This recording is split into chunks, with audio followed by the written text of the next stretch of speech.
Sony, a name today linked with the PlayStation, Hollywood films, premium cameras, and some of the best audio technology ever made. But here's the crazy part. Sony wasn't born in a giant lab, not inside a shiny R&D building, not even inside a proper office. It began in the ashes of a destroyed post-war Japan, inside a tiny radio repair shop, with zero market, zero certainty, and a product that failed immediately. And yet, that tiny startup didn't just survive. It changed music culture, disrupted the TV industry, reshaped cinema, led the gaming revolution, and today holds technology inside almost every premium smartphone camera in the world. This is not just the story of a company.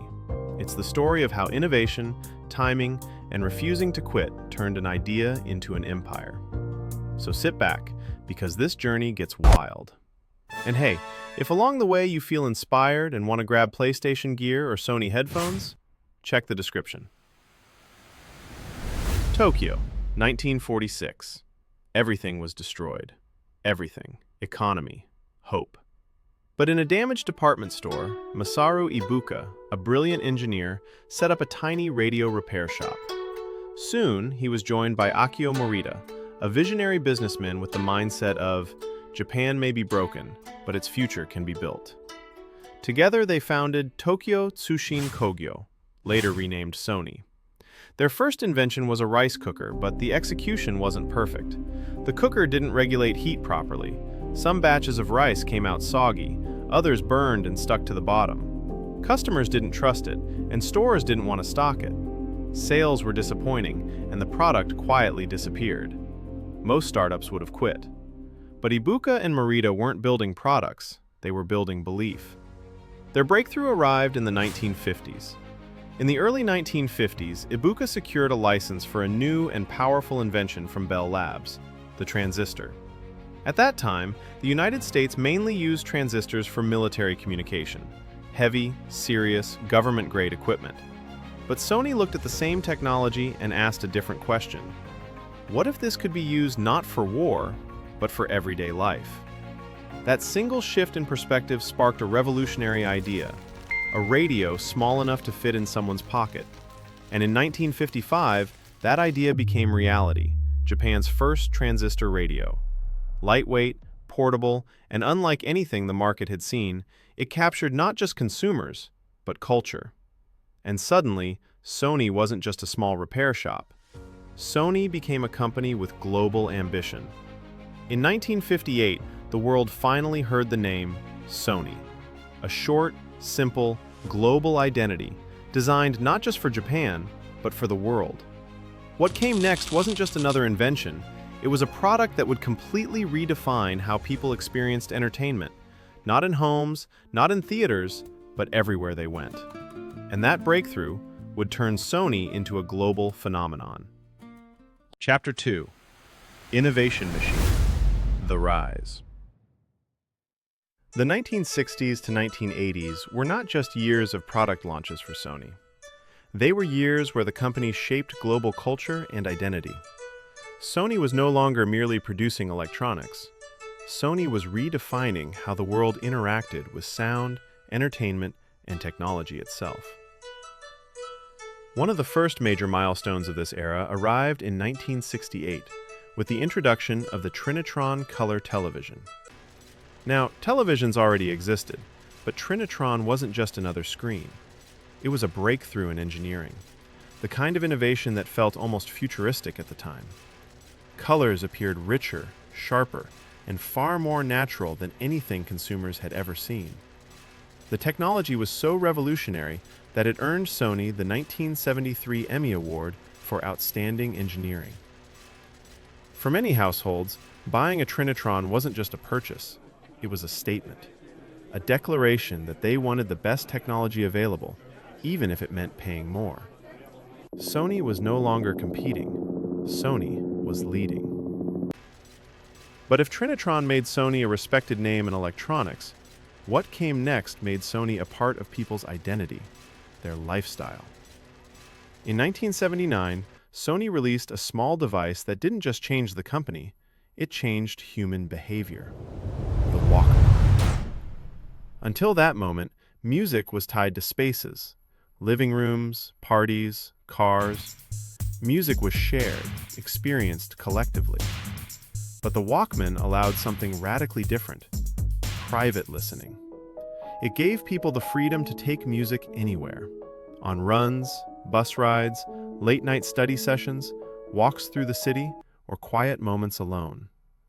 For the first time, music became a personal companion rather than a household experience.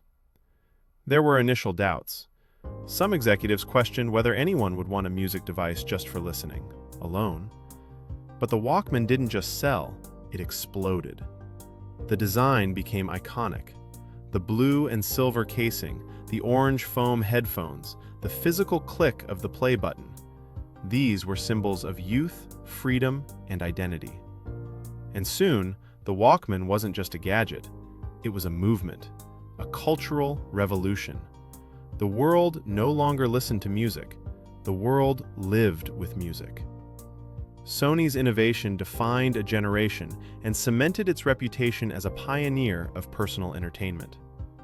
By the early 1980s, Sony appeared unstoppable. Every breakthrough seemed to confirm their vision. Technology could shape lifestyle, emotion, and culture.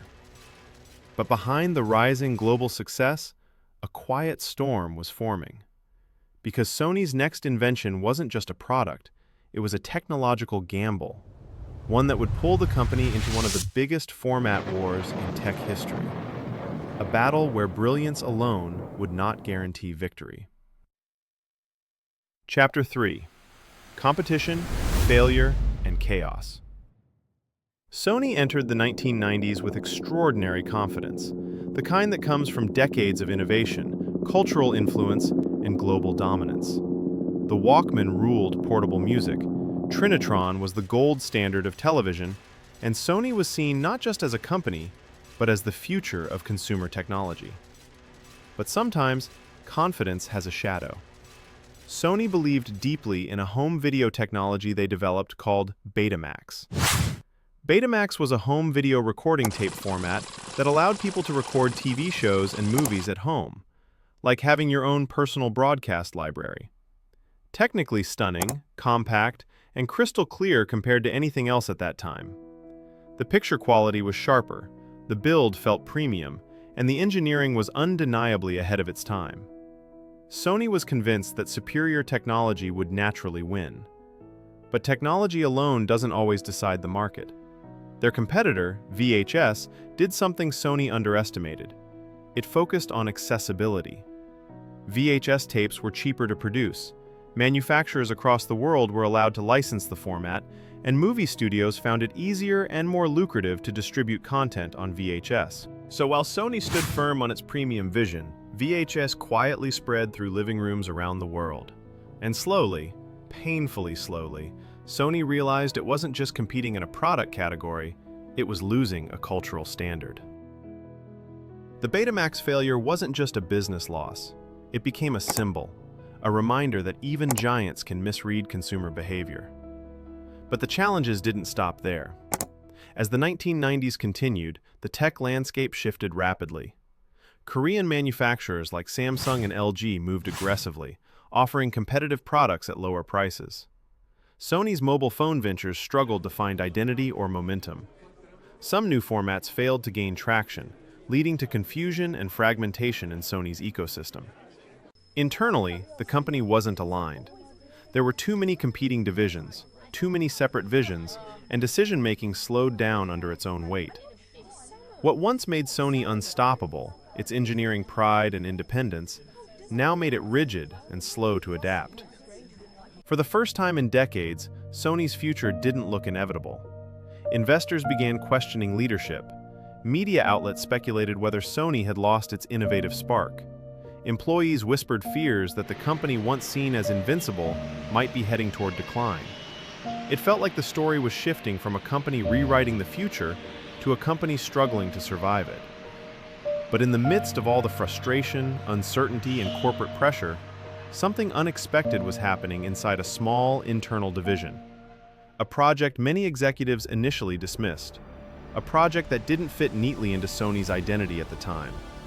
Yet the team working on it believed in one idea. Entertainment wasn't just about watching, it could be about participating. This hidden initiative wasn't just another product, it would ignite an entirely new era, one filled with creativity, competition, community, and billions of players. Chapter 4: The Rebirth: PlayStation, Cameras, and Content Empire.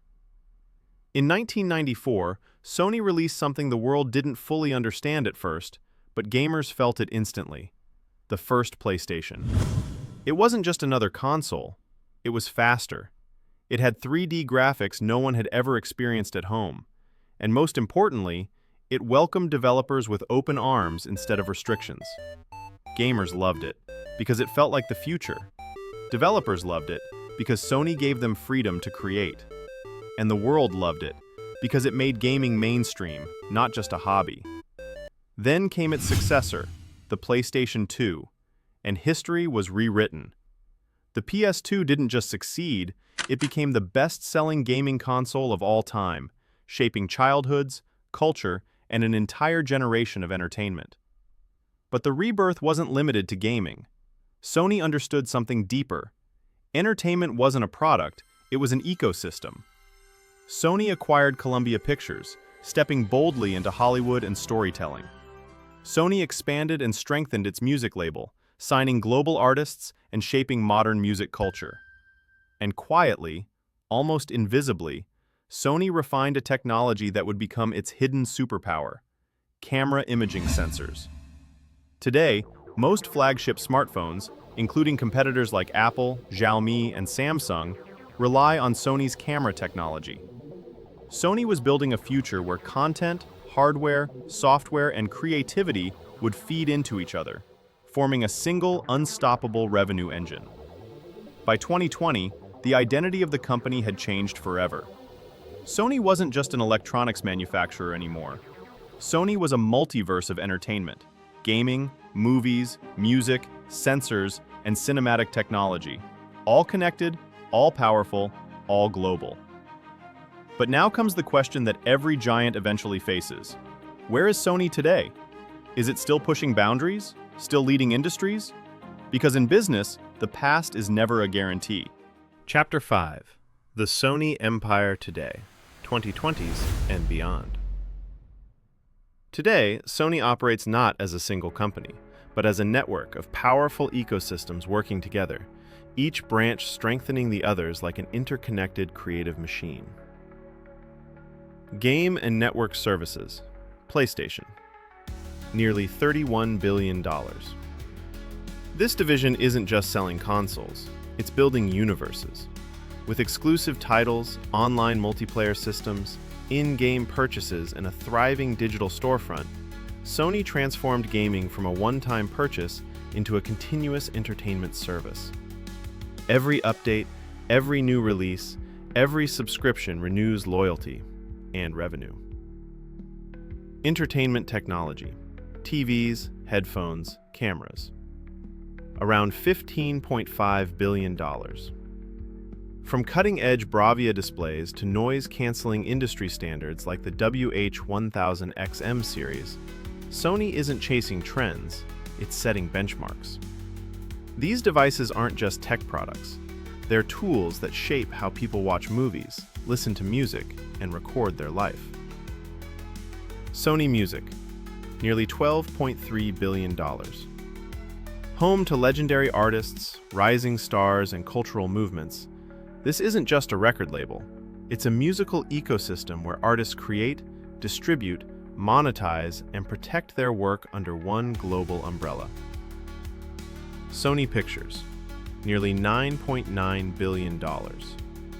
From Marvel collaborations to global franchises and award-winning cinema, Sony Pictures is a storytelling powerhouse.